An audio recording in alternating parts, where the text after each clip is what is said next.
and I sang my songs. And he comes to me at the end, and we're talking, and he said, um, I'm about as religious as a cucumber. He said, but I really love your songs. Hey, it's your general speaking here.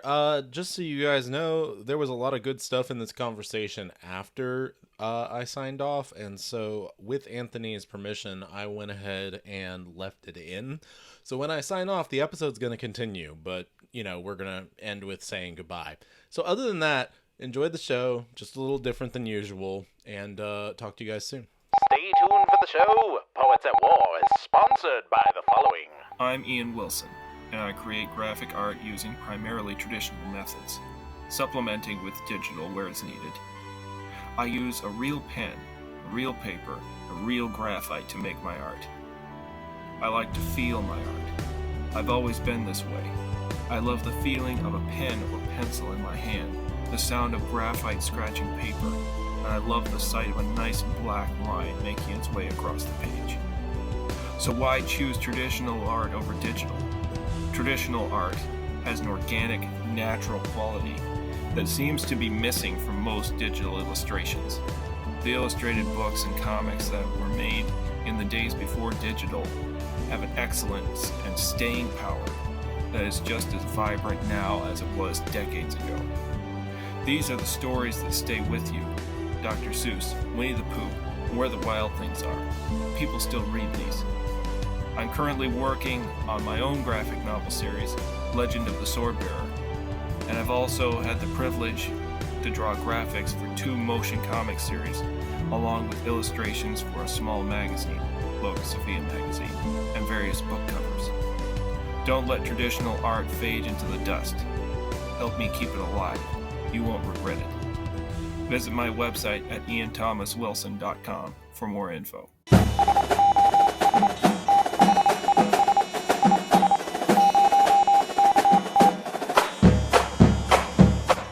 Welcome to Poets at War. Today we have songwriter Anthony Quails on to talk about his journey in the past several years and through COVID as a Nashville/Chattanooga style songwriter. This is The Trenches. Welcome to it. This is Poets at War.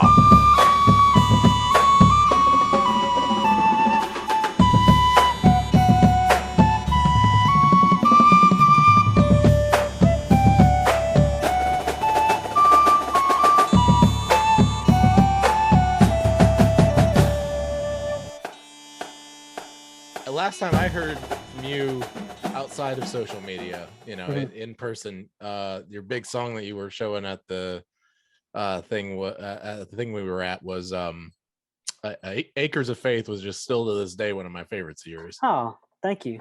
Yeah, it's something about that story. It feels like I heard it before. It's Yeah. one of those things. It's just one of those kind of stories. So that's always hit me. This is pretty open-ended, by the way. I just kind of record the conversation and Okay. then throw it together. So just relax, have fun. Okay.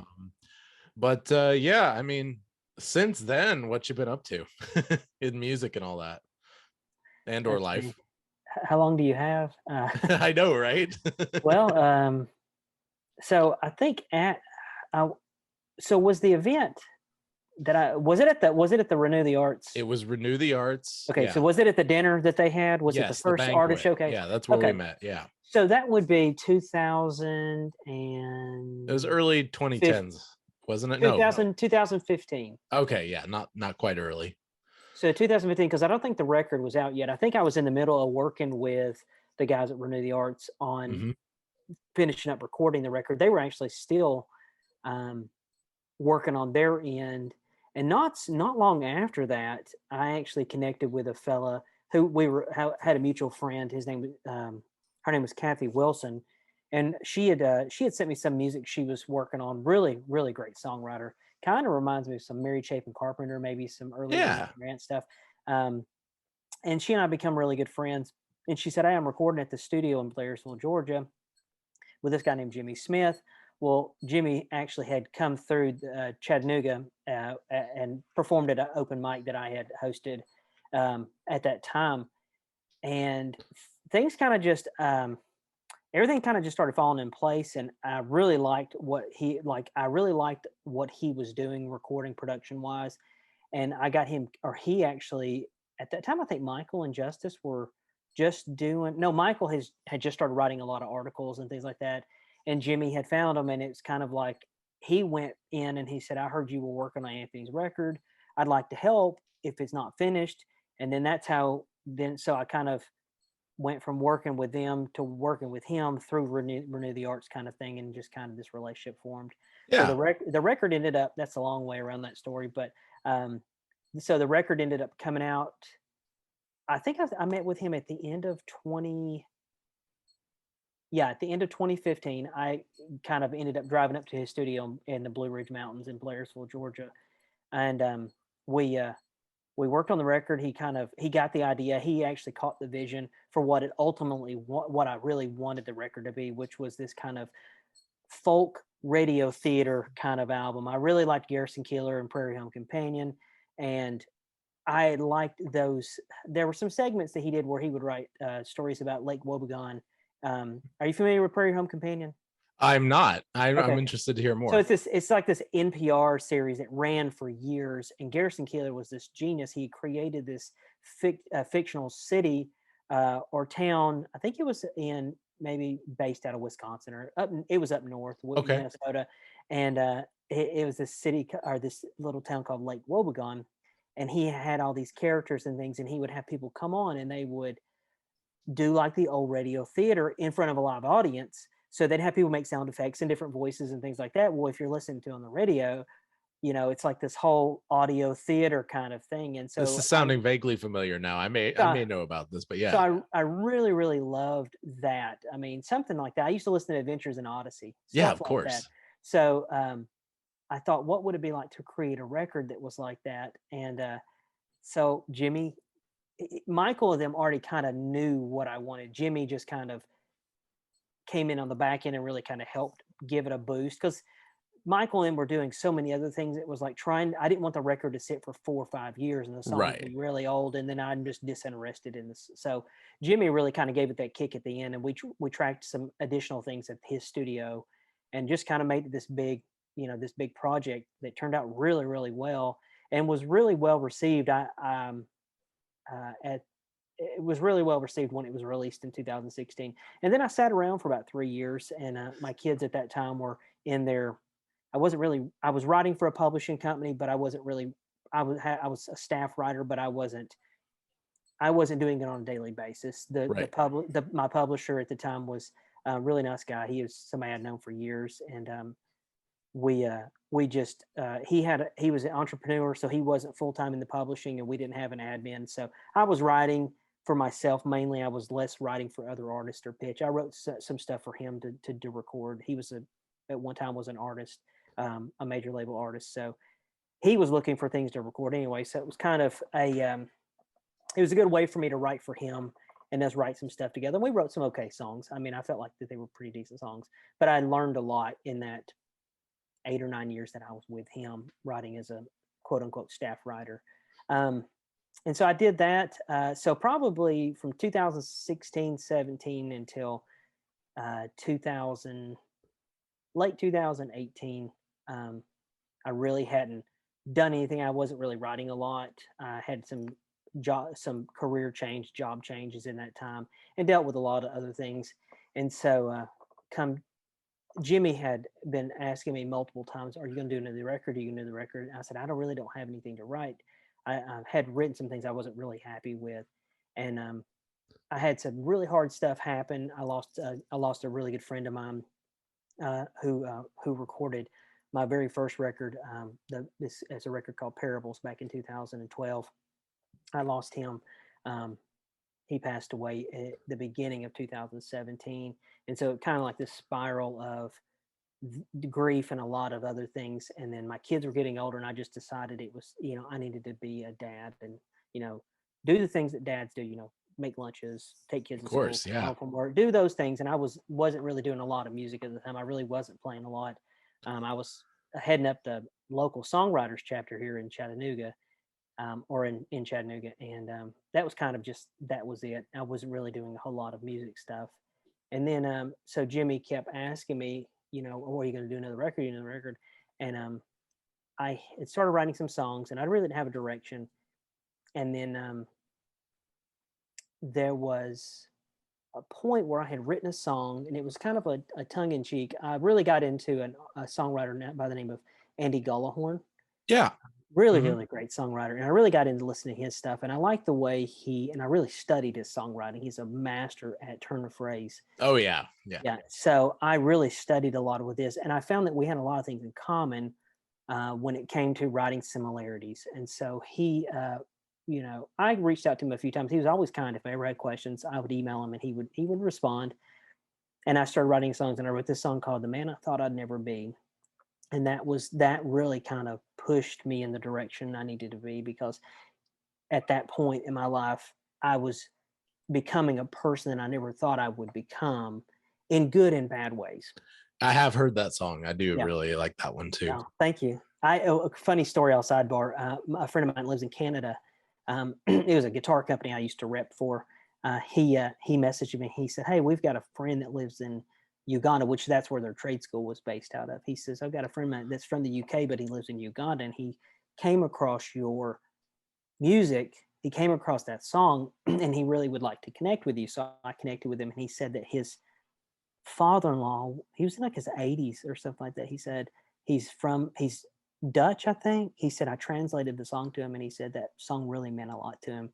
And then all of a sudden I find this video one time, and he's covering the song on YouTube, and he's posted it, and he's in a rocking chair, and he's rocking back and forth in his living room in Uganda playing the song. It was really cool because he actually kind of switched up some of the lyrics for what he would replace them with what the the language or whatever Right. He was translating. Yeah. He was, because he spoke perfect English because he's British or whatever, but it was kind of Right. like I use the word tear up and he would say well up. Right. So like colloquialisms that they would use, he would just basically interchange those. But it was really flattering. But so that was one of the songs, and there was a few other songs that I had written, and I basically said, these are 5 songs. I just wanted to do a small little thing if I was going to do anything. These are 5 songs that basically were 5 pivotal moments over that 3-year period. And I really didn't write a whole lot of songs, and we did a Kickstarter, and it launched, and we were the Kickstarter was funded at the end of June 2019. We recorded the album from August through November or December, and then I did an album release in January 31st, and then the pandemic hit. Yeah. And so I ended up, I did a few shows. The last show I did was actually coincidentally a leap year day, leap day 2020. So 2/29, 2020. Right on the edge. Yeah. And then everything shut down. And so I actually ended up, I was working in an office at the time, and they sent everybody home, and I came home to work and really, really loved it. And I actually found that my life, for the first time, almost my entire adult life, my life did not revolve around my job, my day-to-day, my 9 to 5. My 9 to 5 revolved around my life. And I got time back. I got to be around my family. My oldest daughter was already in college. My youngest daughter was finishing her senior year in high school. And so I got to spend time with her probably more than she would have preferred me be around. I probably just annoyed her, but but I got a chance to kind of be around here more, and since then I other than a brief stint back in the office back in about a year ago, I've pretty much been back at home working, and I work a normal 9 to 5 job, but I still write. I've written. Kind of thinking about doing another record. Not really sure if I want to do another crowdfunding campaign or not. Those are kind of stressful. Yeah. But, there's nothing really pushing me. I did start writing. I did a couple projects. Excuse me. I did a couple projects during the pandemic. So since I was home, I had more opportunities in the morning and stuff to pick up my guitar and play. Whereas before, I would get home at about 7 o'clock at night when I was in the office, and I'm too tired. I just want to sit on the couch and watch TV and veg out. And this afforded me more opportunities. Since I was at home, my guitar's here, in the mornings before I go to work or whatever, or after work, I could pick up my guitar and, work on some things. And so 2020, I did 2 cover albums, that I recorded here at home. I just kind of messed with my producer hat or whatever. And I have some friends of mine that I love their music, some people that are local to me and have been friends of mine for years. And it started with one friend asked me if I would cover one of his songs. Mhm. And he said, just pick which one you want. So I've covered it. And I did a little acoustic produced version of it, and doing vocals, multiple guitars, everything, and really liked it. And I thought that would be a really neat project. So I ended up kind of went down the rabbit hole, and I contacted my first 5 friends that I could think of. And I said, hey, would you mind if I covered your song? Yeah. And I would look through their catalog and say, I like this song. Send me the lyrics to this song. And then I would listen to it, figure out how to play it, and then do a multi-track recording. And at the end of it, I did a volume 1 was I Got You Covered was the name of the record. I put it up on Bandcamp. It was really a lot of fun to do because it took me from having to worry about writing my own stuff. I was just doing fun stuff, and it turned out a lot of fun. They seemed to be really into it too. They seemed to enthuse. So then I also, while I was at it, I went ahead and recorded another 4 or 5. And did a second volume. So I released that in July of 2020, and then in December of 2020, I released volume 2 with some other friends of mine, their songs, and then I recorded. I'm trying to give. This is long. I'm sorry. I'm running. No. I'm interested, man. So, so like I said, I was more creative at home, and then I started writing songs to pitch. Mm-hmm. Things that I had, what I was supposed to be doing while I was a staff writer, I was actually doing. I stumbled across this Facebook group where it was basically songwriting pitch opportunities. So you could pitch songs to publishers, and then they would either pick them up or whatever.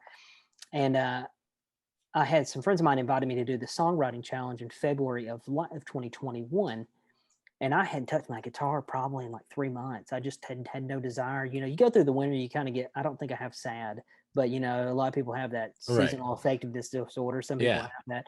And I picked up my guitar to get ready for this thing that was going to start February 1. Basically was you write a song and record it every single day for the entire month of February. I've never written that much. So I was a little scared. I was like, well, I need to pick up my guitar and, dust it off. And I wrote a song called Your Favorite Songs. And when I finished it, I've never felt this way. I was like, that actually is a song I think I might could pitch. And I never feel that way. Right. And so this Facebook group, I found the lady that runs it actually runs a business called The Song Tuner. Her name is Sandy Ramos. She's had songs cut by the Chicks, and it's mostly country folks, country artists or whatever. So she runs a service where she has song pluggers and publishers that are professionals that work directly with artists, major label artists, that you can actually pitch your song to them. They'll critique your song. You pay like $30 or $35, which is great because that's pays them for their time. Yeah. Plus, it's cheaper than driving to Nashville, trying to find a place to stay, and also it gives you incentive to not just throw them crap too. So yeah, well, and a lot of people don't understand that. There'll be discussions on that Facebook group about, I don't understand why you had to pay somebody. I said, well, here's the problem. If it was free, then they would just be bombarded with everything. I think you do have to have some investment in it if you're going to do it. And so, so I pitched a song to a guy who had some songs cut by Garth Brooks, a lot of legacy artists like Willie Nelson, things like that. I pitched that to him at the end of January. So I went into February and I was just writing songs, and I was writing something every day. And I was actually thinking, man, I'm actually doing, but then you get day 10, you hit that wall where you're like, I don't know if I'm going to be able to write it. Right. I ended up finishing all 28 days with an actual song start to finish. And I did I got a little USB condenser mic, and I did a guitar vocal or whatever. And so at the end of February, I got an email from the lady that runs the website, and it was the critique. And she said, and I got my first song picked up. He picked up the song and said, I really like this. I think I've got some artists I can pitch this to. And so I signed an exclusive single song contract with him.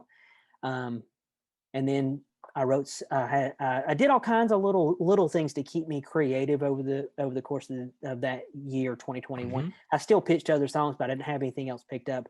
And then this year I've continued to do that, and I pitched a few songs, and I've had 3 more songs picked up by this. Fantastic, man. So really, thank you. So it's been really, I hadn't really told a lot of people that, just because it's kind of like you get a song published, and then it's, it's like a lottery, you never know when it's going to hit somebody's fancy, when they're going to pitch it.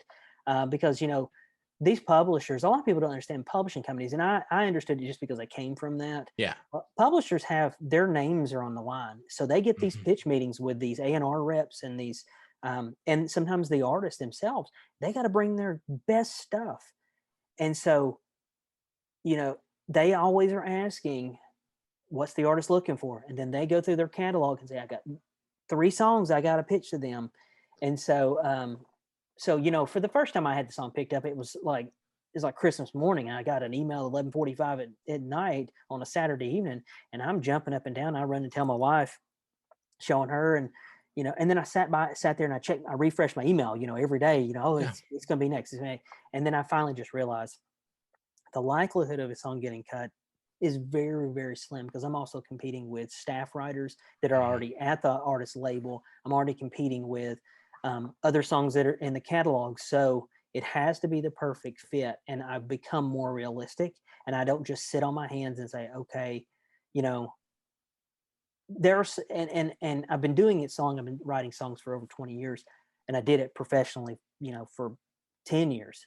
Mhm. There is a point when you've written a song and you're like, this is for me, or this is for somebody else, or this could be for both of us.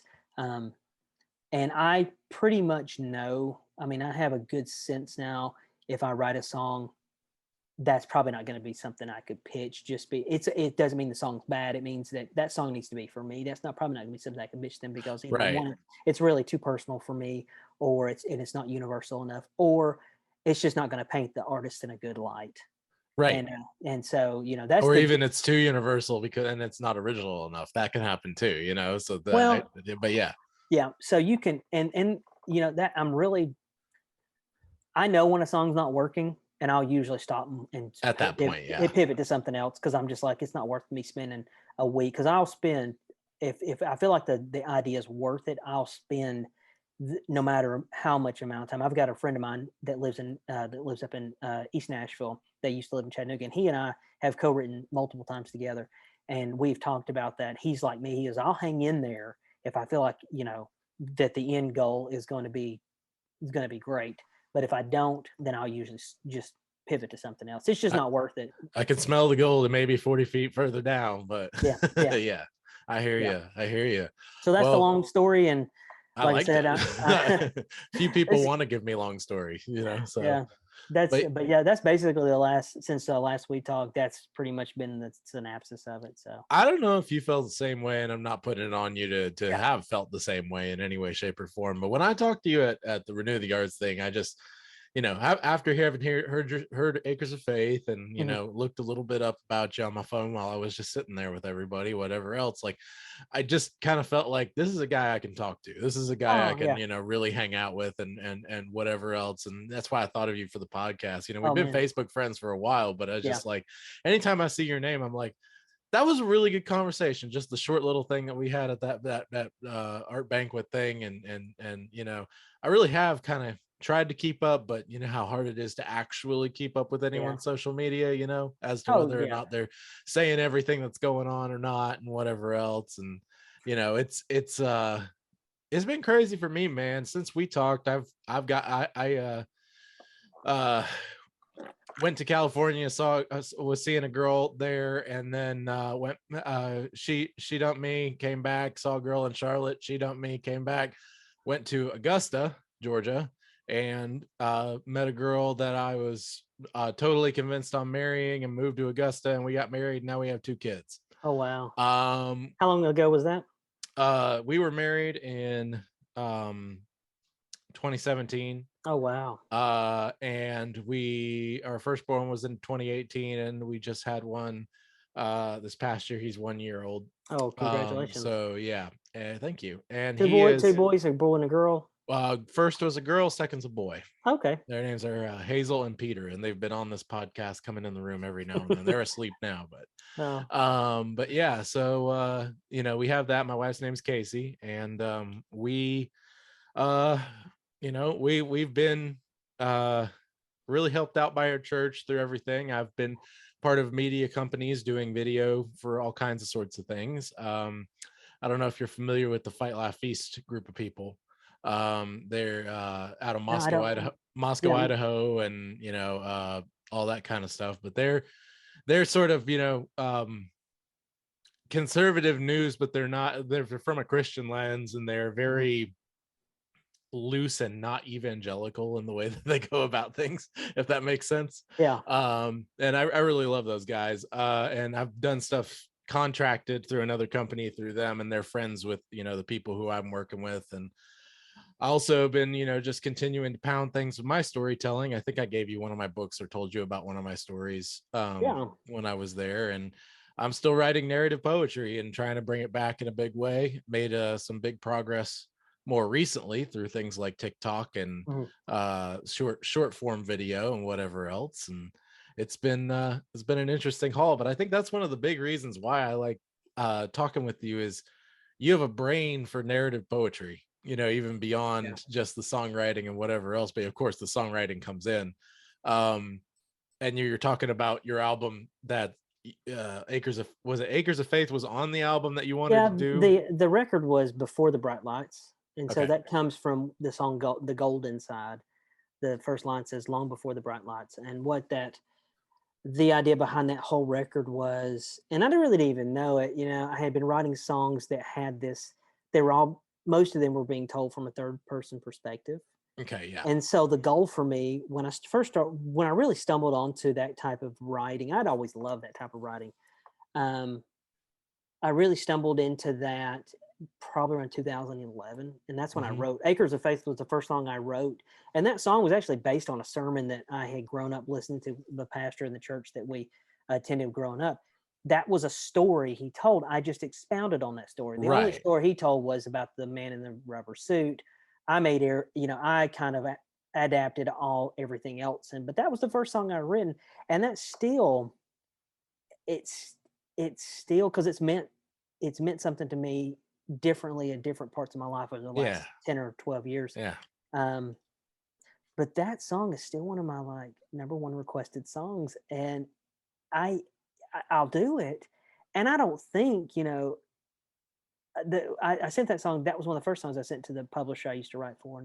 And his response to me, he says, "You just gave me the Holy Ghost bumps all over." And I was like, okay. And I started playing these writers' nights, and I would close with that song, and it seemed to it was like the Holy Spirit always showed up, and I was like, okay, I've come on to something. But I had also been writing a lot of other of those narrative songs, and they just kind of weave this really intricate story of kind of like the faith journey. Yeah. And so when we planned out the record, Michael Minkoff, he pointed out something I had not even thought of. He said, your songs, the way you've got the song set up, it's not just a chronological story, because the first song is In the Name of the Lord. And the song is basically about the Crusades. Mm-hmm.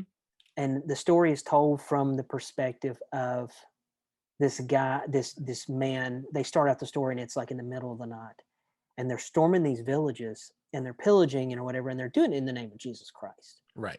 And so the second verse of the song says, "We set out for the Holy Land in the year of 99." And he talks about, they're doing all these things, and their whole chant, the entire song is, keep us safe in the name of the Lord.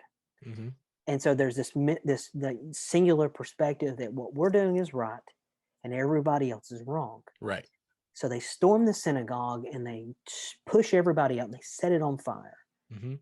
And as it's burning at night, and if you can think of like The Gladiator or some movie like that, where you see this cinematic picture where it's smoldering and, you have all these things. And in that inlet, you can hear the cries of the children. And he has this revelation when he says, I knew I was right until I heard those children crying in the night, and they're singing, keep us safe in the name of the Lord. Right. Yeah. Mm-hmm. And that was where we started. And so you started in the Crusades, and then the next song is this pirate type theme. I always said it was would be good for Pirates of the Caribbean, like a prequel. Right. And it's setting across the ocean, and you're starting this new journey, and you come to faith. And then there's all these different things, and you end up. To whom should I send your message? Oh, sorry. So you end up and the narrative. And at the end is a song called Some Birds. And it's about letting go of things and ideas of the way you thought your life would be and coming to a realization that it is what you make it.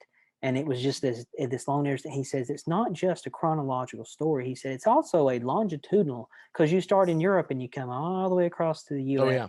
and then you work your way to the Midwest. Mhm. And so I had not even thought of that based on the way we had written the song, or I had written the songs. And so it does that kind of narrative thing. And I was doing the, writing those narrative songs, and I had several people in around 2011 and first part of 12 say, do you have anywhere these are at? And I had recorded rough demos and put them up on SoundCloud. But I thought, it'd be neat to have something to sell and give people. So I thought, well, what's the cheapest option available to me? And the venue that had been playing at, they had an open mic night or whatever, and I was getting involved in that. They also it was a live recording setup, so they could live record the evening. So I launched a Kickstarter for $1,300 because that was what it was going to cost me to do 100 CDs, pay for the evening, pay for the room, and pay for the recording. And we ended up, I see this because it was around this time in 2012. I launched a Kickstarter, and for the first 20 some days, I had $25 raised. And I met a gentleman at a writer's night. I was playing at a writer's round, and there was maybe 4 or 5 people in this whole venue. And I sang my songs, and he comes to me at the end, and we're talking, and he said, I'm about as religious as a cucumber. He said, but I really love your songs. And so the next day I'm sitting at work, and a buddy of mine that sits across from me, we're talking, and my phone dings. And the guy had pledged, not a Christian, had pledged $500. Wow. And within 5 days of that, the entire amount plus more than probably another $1,000 at least had been raised. Nice. And so by the time because I had questioned, I was like, well, I'd even posted on Facebook. I was like, hey, we're getting to the end of this, and I have $25. I'm being realistic. If it doesn't happen, I'll know that it just wasn't meant to happen, and I'll just shelve it. Because I really at that point wasn't really interested in doing a record. Right. And obviously God had different intentions. So I ended up making that live record with my buddy Charlie, who's no longer here. And he was not a believer at the time. And through that whole process, he gave his heart to Jesus. And I watched that happen through that whole year while I was playing out. He and I started kind of always playing together at different writers' nights. We would always just pair up. And he was a fantastic guitarist. And he and I tell the story a lot just because it's really special to me, is there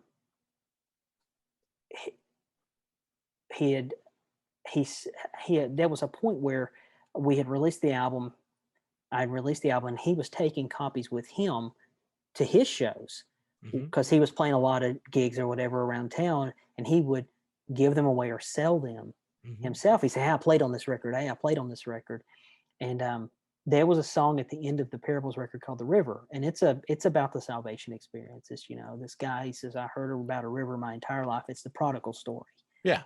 And the night of the recording, he got up in the microphone while we were getting ready to transition. He goes, this is my favorite song. And I had no idea it was his favorite song. And in March of the next year, this was October, and March of the next year, he had given his heart to Jesus. And I got to see a significant change in his heart. And he even said, he said the thing that, and I had grown up where I grew up in very legalistic churches where you witness to people to get them saved, and then you move on to the next person. Right. Person. That's your end goal, is to win them to Jesus. And I was tired of that because I felt like that was the wrong motive to have. I wanted to just there was just too much pressure on me.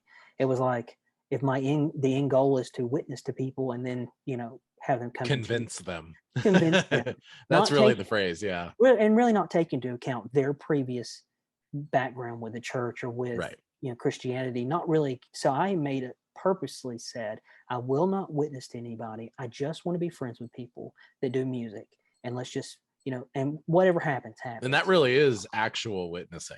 Well, that's what the Great Commission is supposed to be, I think, really in our society. And a lot of people would disagree with that, but I feel like in my experience, it worked out better for me when I quit worrying about trying to change the other person. Oh, yeah.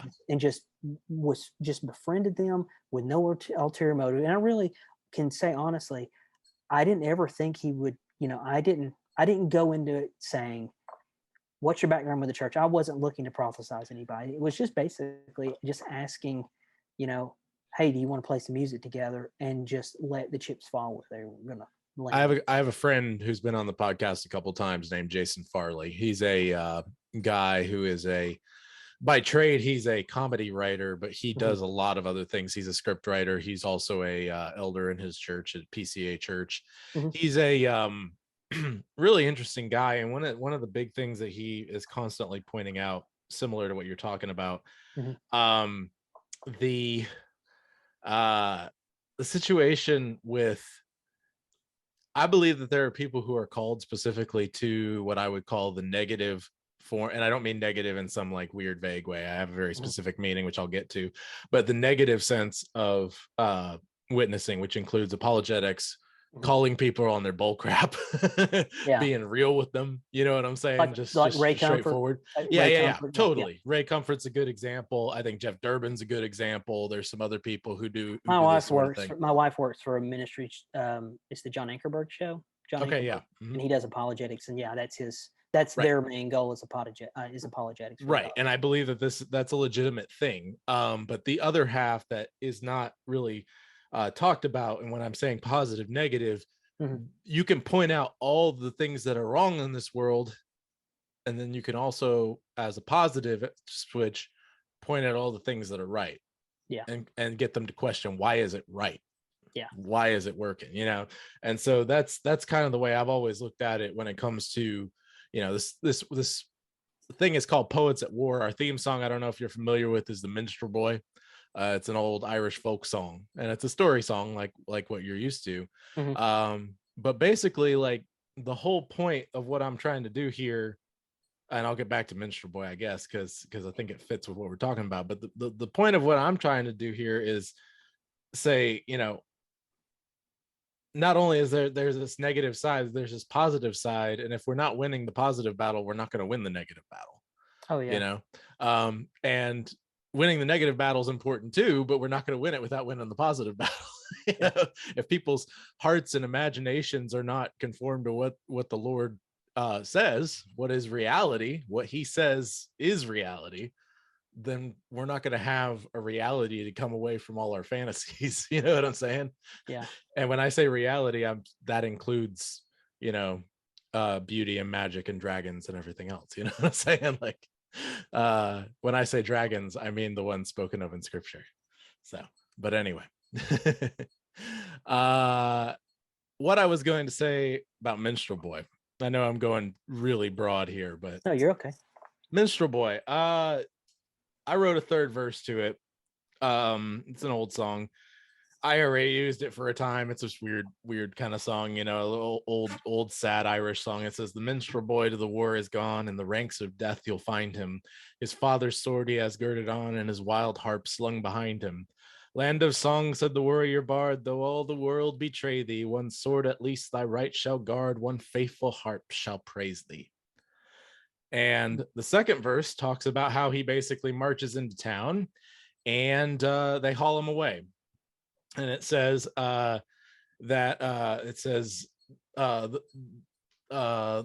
minstrel fell, but the foeman's chain could not bring that proud soul under. The harp he loved ne'er spoke again, for he tore its cords asunder, and said, "No chain shall sully thee, thou soul of love and bravery. Thy songs were made for the pure and free, they shall never sound in slavery."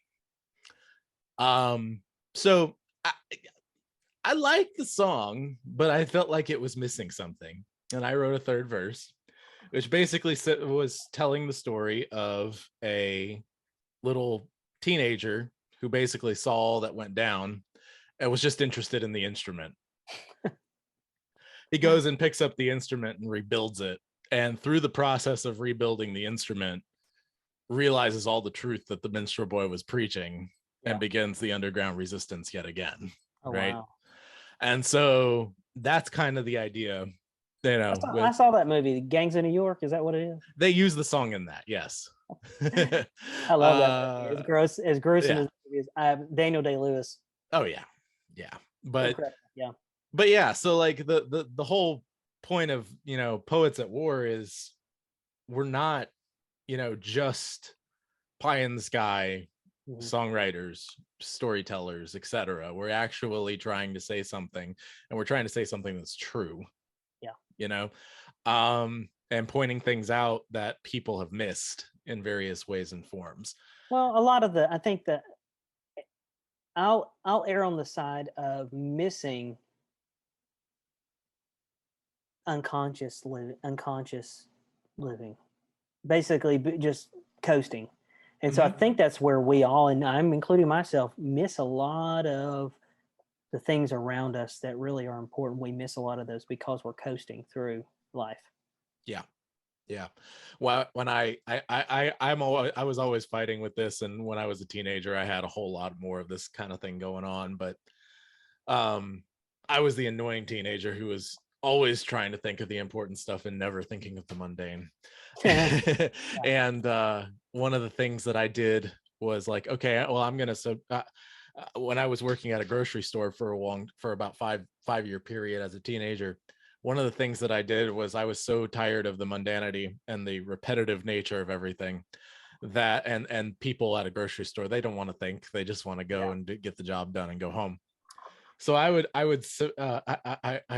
Mythbusters style, I reject your mundanity and substitute my own. And I would do this thing where little things like a total would ring up sometime between, I think it's 1781 or somewhere around there. I forget now, but the beginning of the first US presidency and today. And I would name the president from that period. So like they would just get enter like the cashier or I, if I was the cashier, would say, so your total is 1850. And I would say Miller Fillmore. And they'd be like, what? And I say Miller Fillmore, president, 1850. They were like it just snap them immediately out of their thing for 2 seconds, and it was I think I'm sure you probably got one of two. You probably got two different responses. You got one which was no response at all, and the other was kind of like probably chuckle and awkward and whatever else. And I'm like, I was at a point in my life I preferred awkwardness to nothing. So, but yeah, I mean, I don't know. We're nearing the end of our time here, and whatever else we could have up to 10 minutes. But I guess, I love just sitting and listening to you and hearing you talk, and there's so much to say, at the same time. I'm kind of bouncing around trying to figure out exactly. Yeah, and I feel like I monopolized a lot of the time just rambling. I apologize for that. Oh no, not at all. Like I said, I really did legitimately want to know, and people hear enough about me on the show, so it's not it's not a problem as far as that goes. But like it's so funny you mentioned Crusades too, because even though you wrote that back then, I've been writing stuff with the Crusades recently. It's such an interesting period. I'm doing a thing for what's called Logo Sophia magazine, which is a interdenominational thing started by a Catholic friend of mine. I mean, it's part fiction, part nonfiction, just about faith kind of thing. But she finally caved and said, okay, you want to do a full series like what you do with your poetry, go right ahead. I said, sweet, because that's what I do. I do serial epic poetry. And I came up with this idea for a group of knights a long while ago in modern day. And now I'm doing their origin story all the way back to the Crusades. So yeah, and it's a whole story about the I won't go into super detail, but just their origins through a little Franciscan who, after the Templars were executed and exiled and tried and whatever else, he wanted to save a lot of them and wanted to save some of the other Hospitallers and Teutons who were under fire at the same time. And he formed an order for basically retired, exiled, get them away knights, where the only rule that they had to follow, in addition to their original vows, was vow to never speak again of anything that went on in the war, or even mention the group that they were part of. Yeah. And so basically, the whole idea was tabula rasa. So they started as Knights of Tabula Rasa, but they later became Knights of Adonai. So that's just a cool story that It's interesting. Yeah. So I think it takes a lot of imagination. Like I said, I just always loved story songs. Mm-hmm. I mean, I think my first exposure really was right after graduating high school. I met a friend of mine used to work in the Spanish-speaking ministries at the Salvation Army in Chattanooga, and I had a friend of mine I graduated with. She actually, her family came from Venezuela, and she was his secretary there. And she and I had dinner with him and his wife years ago, and he was a big Young Life guy, like a big Young Life Ministries guy, and I was probably maybe my freshman or sophomore year in college, and we had dinner, and he said, "Hey, you want to come take a ride with me?" I said, "Yeah." He said, and he put in a Dave Wilcox record, and I had never heard of Dave Wilcox, and it was the album was Big Horizon, and he played "Show the Way," and I don't know if you ever heard that song, but that song is probably one of my favorite songs of his that he's ever written, and he had introduced me to Pierce Pettis. His music, and Pierce Pettis played at a local high school because he's right down the road from where I live at.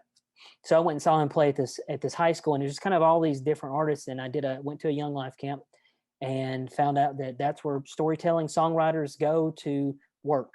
And I fell in love with this guy named Ryan Long, his songs, and this guy named Alan Levi, who's a friend of mine, and just all these little niche songwriters that were storytellers. And that's really where I fell in love with it. It was kind of like that clicked. I went to a Young Life weekend for college students, and first song he sang, I was like, I love that.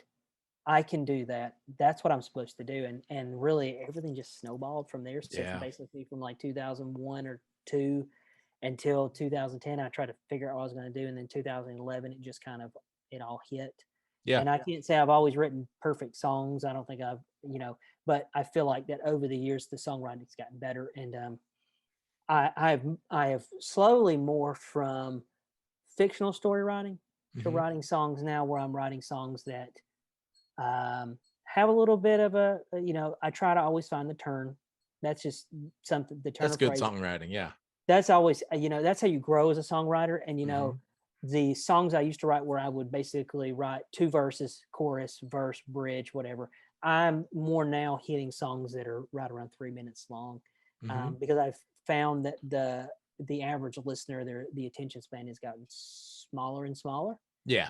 So anything over 3.5 minutes typically is dead weight, unless you can get somebody, really hook somebody. Yeah. Really hook somebody. So songs I'm writing now, I've got a couple songs I'm trying to find the lighter side of certain things now. Like I wrote a song a couple months ago, "When You Turn 40." It's called "When You Turn 40," and I send that to my friends that have just turned 40 or going to be turning 40. So that's kind of like and it just talks about how there are certain things when you turn 40. It's almost like me talking to my younger self, saying, when you turn 40, this is what you need to expect. But I think also when you turn 40, I'm not sure, how old are you, sir? I am 32. I had to think about it. I'm almost 33. I'll be 42 tomorrow, and I think about time has literally, my kids are grown. I've got one that just got married, and I've got one that's a junior in college. And where did the last 2 years go? And the pandemic, oh yeah, everything is just basically warp speed now. And I look at it, I'm like, at least for me, when I'm writing songs now, I'm writing songs that are from my own experience, but Mm-hmm. they're universal experience that I feel like there's a lot of people that probably can relate. At least I would hope that they can relate. Right. And it's just basically, I think that's the next direction. I think that's the direction I kind of want to go in. Maybe with this next record is not necessarily narrative songs, but narrative songs, if that makes sense. Yeah. So they are a narrative song, but it's more of a universal narrative of A little bit closer to first person than third person. Yeah, a little bit kind closer of to first person, just saying, here's some things you need to think about. I wrote a song earlier this year, and it was part of a song challenge. I have a friend of mine that issues a song challenge every so often, and it's actually really good for me because I have a really hard time sometimes coming up with ideas to write. Mm-hmm. And so part of the idea for the songs challenge is you send him 3 ideas. It could be this, I think at the time it was things that you wish you could have changed or whatever, and there's these little prompts. Well, I send him 3, and then like a week later he'll send me 3 random ones that somebody else has sent. And so I was looking through 3 of those, and one of those was this person said, I wish I could rewrite my history in my older age. I wish I could, and the way I interpreted that was, I wish I could erase the past. I wish I could erase some of the mistakes I made. And so I wrote a song called Erase the Past. And a friend of mine, when I posted, he said, that's the most on brand song you've ever written. He says, and I don't mean that as a slight. He's just basically saying, that's one of the first songs I've heard you written that I think somebody else could sing as well as you. Right. And it was basically asking questions in the song. Are you and I try to use a lot of visual metaphors. So the first verse says, are you flipping through the pages of your history? No, are you flipping through the pages of your memory, wishing you could change part of your history? Mm-hmm. As you lie awake, racking your brain, basically trying to change, just trying to change some things. And then it just says, you don't want to live like that. No, you don't want to live like that because it's just going to drive you mad, and you'll never be able to erase the past. And that's just the way, and then I hit the second verse was like, are you living with resentment?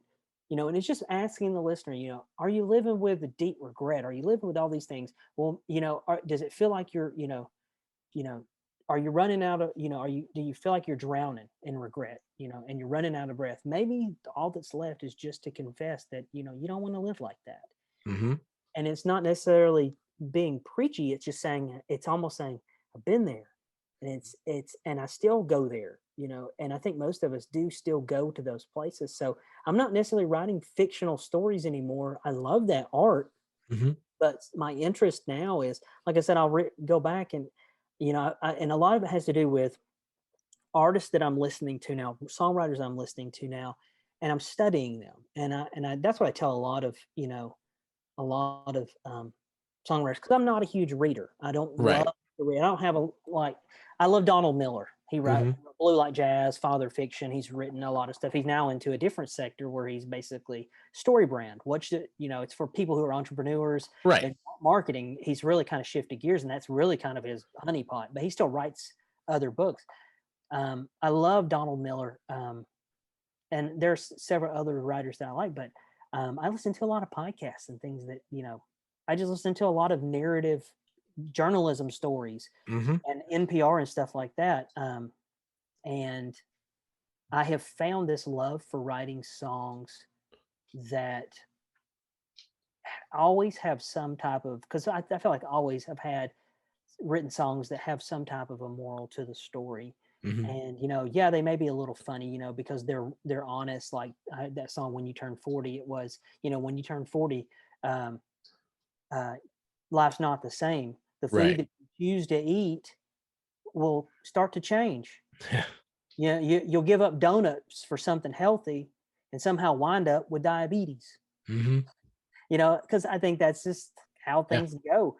And it's like, and so I give those examples of things that are universal, things that I feel like that, at least for me, I can relate to, and I have friends that have said that as well. It's kind of like we have a classic rock station here in the area, and it's always been 80s and 70s music. And I listened to it last week, and I heard Red Hot Chili Peppers and Pearl Jam, and I was like, those aren't classic rock. Yeah, Right. they are. They're actually classic rock. My kids don't, and I always wondered, I grew up, majority of my life, I grew up in the 90s. Right. So listening to 80s music, it just doesn't appeal to me. I'm like, I don't like Def Leppard and stuff. I'm like that. But I listen to 90s music like Nirvana and Pearl Jam and, Tom Petty and the Heartbreakers and stuff like that. And I'm like, that's great music. And my kids are like, that's awful. And I'm like, they feel how I felt about 80s music. So it's right.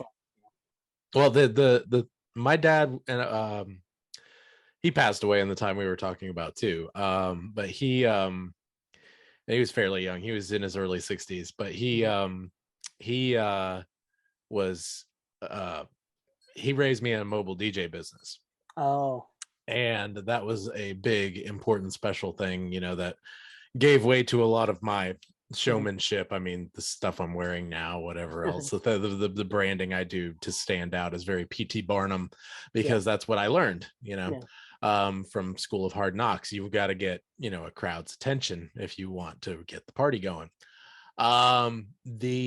Which makes me the worst, because I write songs that are just gonna make you sleepy. Well, it's different, sleepy and sad. Different things, right? Like, I had a guy I did a writer for a few months ago, and he's like, "Quit apologizing." And I was like, "What do you mean?" He said, "Because they were playing upbeat stuff, and then they get to me, and I'm like, all right, I'm gonna slow it down." No, but it's different purposes though. Like for me, a lot of people don't always take my serious stuff seriously unless I am, pacing it properly to get it to that point, building and lowering and whatever else. That's something I've had to learn beyond the DJ stuff. Although DJing had some of that too, because at weddings, you have slow dances and stuff too. You got to mix into those situations, whatever. But the point that I was making with the DJ thing is, I joked with my dad back in early 2000s, when Blink 182 starts getting played on the classic rock stations, I know I'm old. Yeah. And lo and behold, I'm hearing people refer to Blink 182 as classic rock now, which is hilarious. I did we didn't hire a DJ for my daughter's wedding. I did that. Yeah, of course. And so so I did the usual stuff, and then it was time to dance. And she gave me this list of songs that was forever long, and they didn't want to hear any of those. They were dancing to stuff that they listen to now. It's like, it was all upbeat, and it was some YMCA and some other, ABBA and stuff. Yeah. But it's all stuff that's kind of timeless with those. Oh, things. Yeah. And it was just funny. It was like one of the girls came, and she's, I'm 20 years older than her. And she comes to me and she's like, "Can you play Cotton Eye Joe?" And people just want to know what to do so that they don't look like an idiot. That's all it is. What is funny is the dancing, because it was an evening wedding, so it was like 7:00. Yeah. So, but it's wrapped up around 10:00. And it was, the floor was packed or whatever, and I was just playing, Beyonce. I was playing all that stuff, and everybody's, I knew I'd hit it whenever I'd hear the song come on, they go, yeah, and then they'd start dancing, but it dissipated, and by like 9:45, dancing only lasted for like 30-45 minutes, then everybody just kind of dissipated because it was getting later. And but I tell you, my most rewarding DJ, well, when it comes to song selection, my most rewarding DJ moment I ever had, go for it. My cousin, who he's like an older brother to me, we grew up like within 20 minutes of each other, to be sleeping at each other's houses, whatever. And we have a lot of other brothers and sisters, both sides, whatever else, big family, big extended family. But he and I were always really tight, along with my brother and his brother under him. The four of us were kind of a unit. But his 16th birthday party, they had a huge blowout surprise, and surprising him was a big deal because he's a very intelligent person. He's an associate pastor now. He was not only captain of the football team, but the acting line coach of our football team. As a player, he was a player coach. So he's a very intelligent individual, on top of just being huge, big lineman guy. So we we surprised him, and I was given the task of DJing. And I know going into this that there's no way I'm getting what is mostly a football team and a couple of girlfriends to dance in a very small house. Yeah. It's just not happening. Well, it's not a small house, but like the areas, there's no room to dance. You know what I'm saying? Yeah. It's in a house. So what I did instead was think of all the ridiculous sing-along songs throughout the years that I could possibly think of to get them singing pub style. Oh, that's... And I had them singing everything from Joy to the World by Three Dog Night to Vindicated by Dashboard Confessional to We Are the Champions by Queen and Don't Stop Believing by Journey and all this other kind of stuff. Yeah. And I had them going for probably about 10, 12 songs in a row at one point, just singing at the top of their lungs. That's together, at least half the football team, Yeah. Which is like, that was just, I was like, yep, I'm a DJ. So yeah, but that was great. Anyway, man, I really appreciate it. I'm going to wrap the show. If you want to talk for a couple seconds after, if you have anything on your mind, just let me know. Let's know where you tell the people where you can find your stuff and what you want to plug, anything you want to plug. Yeah. Okay. Plugging Renew the Arts has a host and artist network right now, and they're looking for, they have a lot of host venues. Go to you can look at, it's porchlight.art. It's or you can just Google Porchlight host and artist, and if you want to sign up or you want to go to a show, they've got an artist list on there. I'm one of the artists or whatever. You can go to my website, www.anthonyquails.com, and you got my social handles and music and things on there. You can listen to the music out there. I'm always writing stuff. I've got a SoundCloud page. It's soundcloud.com//Anthony Quails, and I post demo stuff out there. So every so often I'll have just an acoustic vocal. Then I've written a song I think's worth sharing. But yeah, that's all I've got to plug. That sounds great. Well, everyone, just remember, be your family's bard. Do not turn to the right or to the left, and the Lord will be with you wherever you go. Join us next time in the trenches on Poets at War. So there we go. Like I said, I just record it and then chop it up. So cool. But yeah, man, you can cut as much as you want. I do as little cutting as I possibly can, just because that's a lot of work.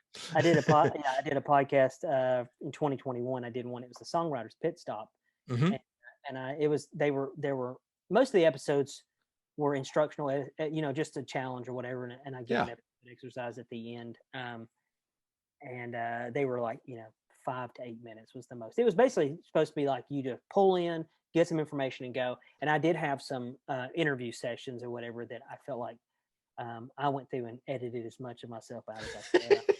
Gosh, I hear you.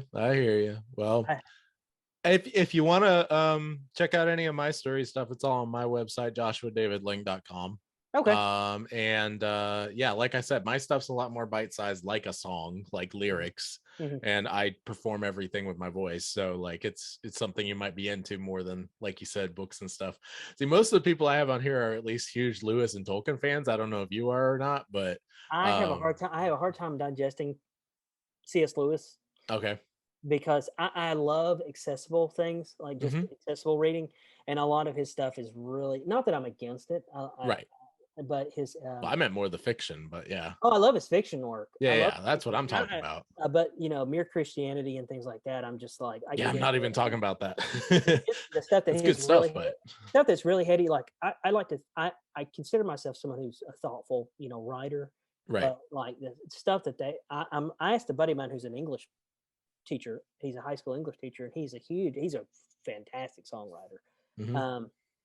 And I said, I just have a hard time. He goes, I basically break it down in segments and read it and reread it and reread it. And I'm just like, I move too fast for that. So I'm like, I need something that's accessible. And that's part of the reason why I write the stuff that I'm writing now. Because I don't want to write ambiguous lyrics, because I want the listener the first time through go, I know what that song was about.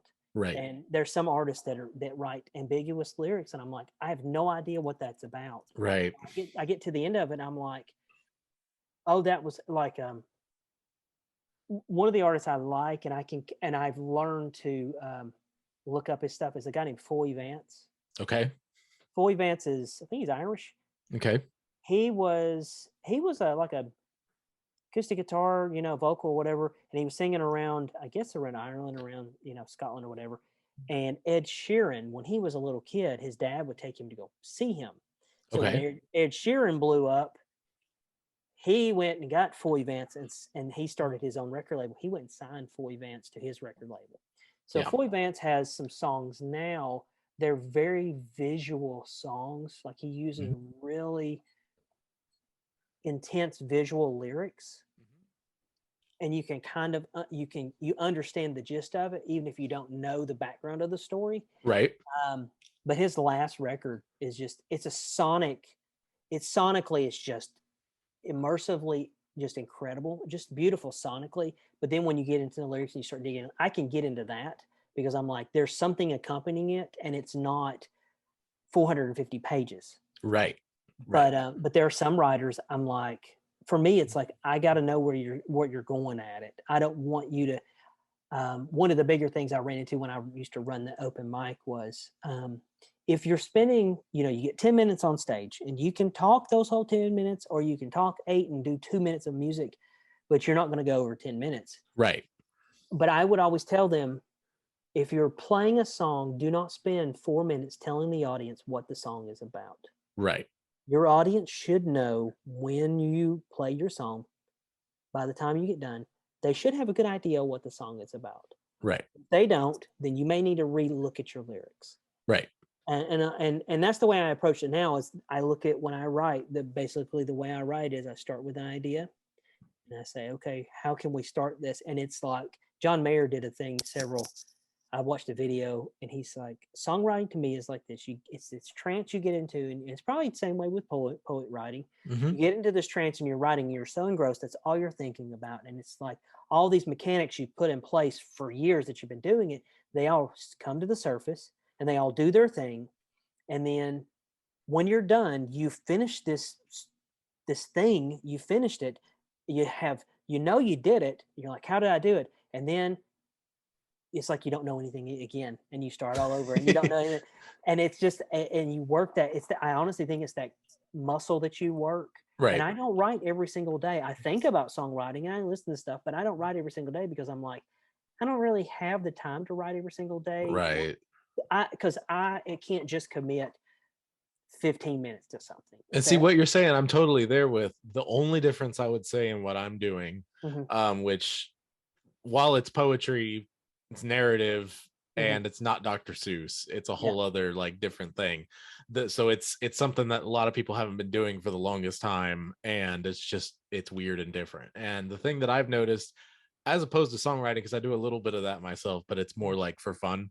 The situation is usually when I'm writing a story, I have about 10 poems or so to an episode, and I'm doing like episodes into arcs and seasons and whatever else. And so one thing generally leads to another, as opposed to being like, I'm creating this one little thing and then I'm done.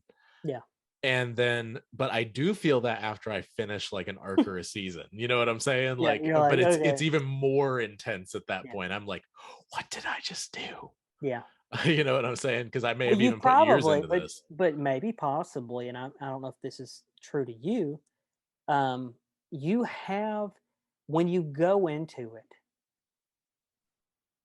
most of the time, most people will have some type of a skeleton. Yes. This is where I'm starting. This is where I kind of want to get to. I have my roadmap. Yeah. And this is at the end. This is what I hope to achieve, or at least get somewhere close to this end goal. Yep. And that's how I am with songwriting. I'm like, if I have an idea that really piques me, I'm like, okay, this is where I know where I need to start at. But this is the idea I want to convey at the end. Right. How do I get exactly to that? Usually the biggest for me, if I can get through the first 2 verses and I have an idea I'm like giddy, because I'm like, okay, now I'm just putting things in place. Right. When Exactly. I get to the bridge, because I've always been told, and this is the way I approach it, your bridge is your bow Right. on the present. It Mhm. is to wrap it up. And what are you going to say that's going to wrap up what you said here and have it be a smooth landing into that last chorus? And even beyond that, with the music, how is it Yeah. sonically going to like convey exactly Yeah. whatever that is, you And know? for me, I'm not a music theory guy. Mhm. But I've listened to so much over the years. Yeah. I know I'm at the end of this. This next chord, this next thing needs to go up, Yep. or it needs to go down. It needs to Right. it needs to drop to a minor, or it needs to go to a major. If I've ended on a minor, and those are all things that are instinctual that I've done for Right. all these years. But yeah, at the end, when I'm done with it, and I know I'm done with it, because usually I'm like, okay, it's done. I'm satisfied with it. I don't think it'll ever be 100%, and trying to chase the 100% perfection is, if I can get close to, if I'm hitting the mid 90s of satisfaction, I'm good with it. I may tweak some things at the end, and usually I'll tweak a word or two at the end or something like that. But if I'm at the end and I'm like, okay, I'm at the end of the road, I feel like I have conveyed all those other little things that I may find fault with are so superfluous. They're subjective. They're subjective. Mhm. The listener's probably not going to care as much as I care. As long as I'm conveying the ultimate message and I've done it in less than 3.5 minutes, then Yep. I'm like, I'm happy. And then sometimes I'll be like, that actually is something I may want, that may be something that somebody else would record. And that's when Right. then I'll take the next step and pitch it or whatever, and do a really nice guitar vocal or whatever. Yep. But yeah, that's to me. But at the end, I'm just like, okay, what do I do now? How do I don't know where to go now. And Yeah. then I sit there burn out for like 3 days, because I'm just like, my brain is fried, because I've been waking up in the middle of the night thinking about it. I do it while I'm walking, exercising or whatever. It's all those things. So I don't know how it's pronounced, but there's a form of poetry that's called ballade. It's a ballad with an E on the end. But it is a rhyme scheme that is I think it's ABABC and then CBABA or something similar to that. It's very, very weird. But it's more of a Shakespearean sort of a thing, but it's not iambic and it's more folky than that. And so I have been doing a character who is very removed from the main narrative and sprinkling in her backstory as flashbacks over the course of this thing as sort of like a big reveal up to who she is. Yeah. And so I totally hear what you're saying about bridge stuff, because this is what I'm constantly pushing myself on, is don't just sit there and use the same rhyme scheme over and over, although you should always keep that. And this is the thing that I've learned. I used to feel bad that I didn't do more with my stuff, and now I don't, because I'm like, especially in narrative poetry, the way I'm doing it, long range narrative poetry, you want a center of gravity, so to speak. Mm-hmm. You want that center for people to continue on. And then when action starts changing, when things start changing, whether emotional or physical or whatever, then you can start dipping into these other forms. Yeah. Right. And so that's how much do you rely on internal rhyme when you're I'm a huge rhyme person. I don't do a lot of free or blank verse because so I have a weird form of dyslexia where I don't I had a hard time getting into reading because I didn't see things backwards. I have to translate all text into audio in my brain. I can't read something without it being a voice in my head. Yeah. Do you know there are people in this world that don't have that? Like when they don't hear that voice in their head? Yeah, there are. Yeah. It's just immediate text. That just blows my mind. That just blows my mind. I'm like, I have somebody in, when I'm reading something, it's a voice. It's a voice reading. So yours the same as me, probably. Yeah. So with me, the thing that I found with the narrative poetry is I've always wanted to write novels. I've always wanted to write stories. I have the patience to do that, but I've never felt happy with my prose because it doesn't flow as naturally as speech because of this issue, right? I'm not hearing the voice as I write. When I write poetry that rhymes, I can hear it. You see what I'm saying? Yeah. And so I do rely heavily on rhyme. I do sometimes do some other forms like haiku and some other things where, you know, it's not necessarily rhyming, but it's syllabic or something of that nature. And that can get me across sometimes. But a lot of my stuff is very basic AB rhyme kind of stuff as my center. And then I move away from that. I'm not afraid to move out of that. And I'll do the hip hop thing where I'll cram a bunch of extra syllables in, you know, depending on what I'm trying to get across. If it's supposed to feel frantic, I'll cram a bunch of extra syllables in, you know what I'm saying, to a line, etc. So that's one of the big things that's really helped me is actually Hamilton. Thinking about this, because Hamilton, one of the big coolest things about Hamilton that a lot of people I don't think they talk about enough. Have you seen Hamilton or no?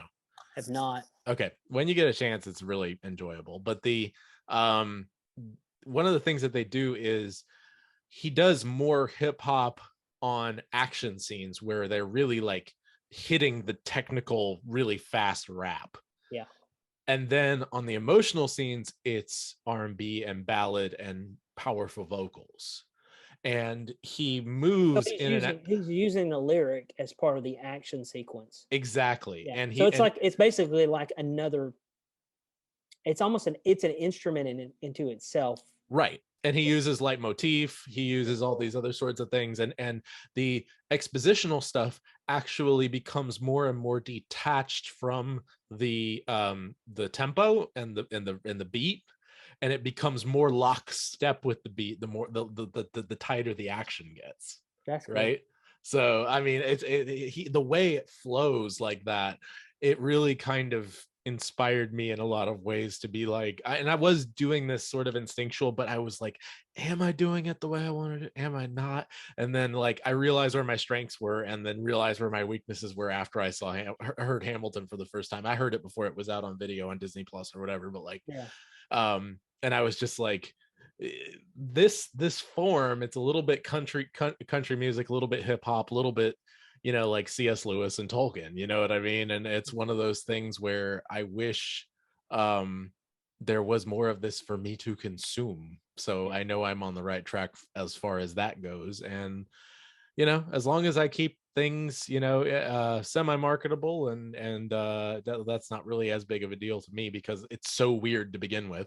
It's going to get people's attention. I'm kind of embracing the weird. Well, you know, here's the way I'm having to look at, you know, I'm at an age now where it's basically like, I'm not looking for, you know, if somebody would offer me a record deal, that'd be fine, but I don't think I'm the most marketable person in the world. So I'm learning to embrace the folks that do like what I do. Right. And that can tolerate what I do. That's why I was like, man, I love that you're selling music. I love that you're making the money, but man, I love your narrative stuff. Yeah. Yeah, that's maybe one day I'll get an itch to do that again. If you want to collab at any point, let me know. You know what I'm saying? I was gonna. It's funny you mentioned Hamilton or whatever. You know, did you see the story about the church that basically they repurposed Hamilton for their own thing, and they changed the lyrics without permission. And Lin-Manuel Miranda's like they were selling a show. So they did a play at their church, and they used Hamilton as the theme. Okay. But they changed some of the lyrics to fit the gospel narrative that they wanted. Okay. To. They did. So it was Hamilton, but it was gospel Hamilton. Yeah, and they didn't get permission to do any of. They said it's copyright infringement is what it was. Right. So they've issued an apology, and I think they're going to be sued. And they're saying they're going to delete everything, and they're going to use this as a learning opportunity. I'm like, no, they're saying they will provide restitution or whatever for. So basically what they're saying is we'll pay for the damages or whatever. But I think what they're hoping is that they'll, you know, they can, you know, fall at the mercy of the court, and the people say, no, but they actually changed some of the theme in there to be anti-LGBTQ. Okay. And they said they're going to settle on the damages, and the people that own Hamilton or whatever are going to donate that money to the LGBTQ. Okay. So it's like, you guys did all this, now you're going to pay us, and we're going to give money to the people that you did not want to. But the fact that they they acknowledge it, they're like, no, we did not get permission, and we should not have taken artistic freedom with something that we didn't have permission to do with, because they wouldn't have gotten permission. But yeah, it was, and there's destroying any recordings of it, because it's like if you went ahead and did like a fully different story with the tracks as an artistic endeavor to be fun with the kids. It was Hamilton with, instead of it being what it was about, it centered on, basically it was a poorly planned version of something else, of something that was really good, which churches tend to do that. Christian society, we tend to well, let's put it this way, that stuff gets greenlit. I don't think a lot of the actual Christians who are artists get stuff greenlit, and that's part of the problem. Yeah. So I think what happens is, I think Christian society, I don't even know what you call it, the religious sect or whatever, we have a bad tendency to and when it's commercial media, tend to be a really bad version of something that's really good. Instead of being something that's distinct in its own, it tends to be, well, it's risk averseness. Well, it worked over here, so we're going to go ahead and exploit that, because, and so usually the church I went to years ago, for most part of my 20s and in my 30s, they had a library at the church, and they had CDs that people had donated, and it was like, it would say, if you like James Taylor, you'll like Jim Cole, and and it had their CDs. It's basically that. It's kind of like, if you turn on CCM radio, you're going to get a really bad version of something that basically it's already out of season anyways. Right. It's like, you're producing music that sounded like something now that sounded like something that was actually mainstream 5 years ago. Right. Instead of creating a whole new kind of this whole new sound, you're just borrowing from something. It's just right. And something doesn't necessarily have to be that 100% original. I've kind of been back and forth waffling on the marketing for the Wing Feather Saga. I don't know if you've seen that coming through. There's been some good stuff that they've been doing. They've been doing a lot of the stuff with doing extra behind the scenes things and getting people invested in the the making of and all that kind of stuff. Series, I think they've already finished season one. They're in finishing post-production, but they're going to launch in December with the first episode, I think, on the 2nd, and then the second one on the 16th, something like that. They're doing like a bi-weekly release schedule kind of a thing, or something like that. And I think Andrew's son did some of the character. Yes, he did some of the character designs. Andrew's an incredible artist too, but his son is a phenomenal illustrator. Yep. But the marketing thing, like, they do a good job on one front where they're like, this is a spiritual successor to Narnia and Lord of the Rings and Princess Bride and all this kind of stuff, and which is true. Yeah. But it's also like, the other half of it is, and it's going to subliminally in not very preachy ways teach your children. Like, I feel like the whole, like, what we're talking about, people who aren't seeking to do an evangelistic come down the aisle message in their art, can be just as guilty of the exact same, but we're not like those guys. You know what I'm saying? And there's a little bit of that I feel coming across in some of the marketing for Wing Feather. I'm like, just stick with Narnia, Lord of the Rings, Princess Bride, that these are timeless stories. Yeah. Well, and that this is another timeless story. Well, I think you have what he's running, and I don't know this for sure, but I mean, he's not running the whole thing, but yeah. I feel like that he's kind of in a position where he's also a music artist, so he has his fan base from there. They know what they're looking for. Most of them listen to K-Love and a lot of these local Christian radio stations. See, the thing is, I hear that, but I don't the entire family kind of thing. But I don't see a lot of crossover with, other than Is He Worthy? Andrew's not a K-Love artist. No, he did.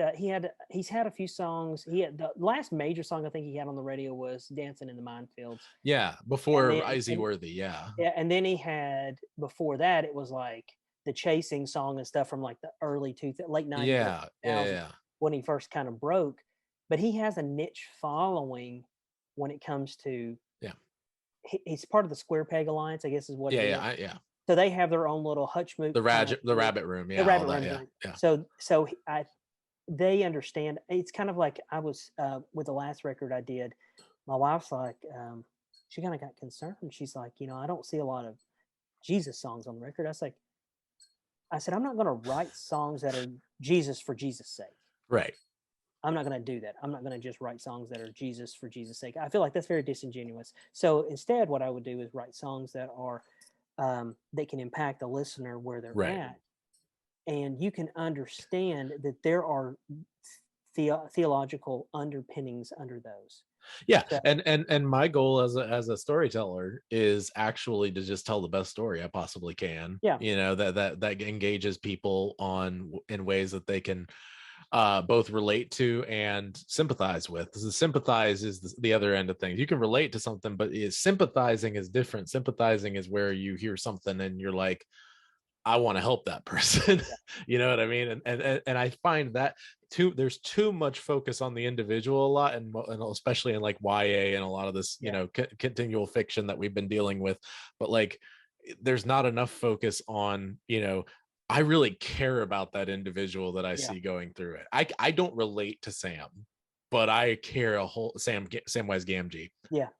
But I have sympathized with him, seeing his master go crazy and staying with him no matter what, because he made a promise to Gandalf, And I think that's the reason why Before the Bright Lights was turned out to be such a good record, was because I wrote it, and the intent purpose for me was I was just the messenger. I just was the voice. You fell in love with the characters in the song and what the story was about, not me as the songwriter, not as me as an artist. It wasn't like I didn't want people to fall in love with me as the artist.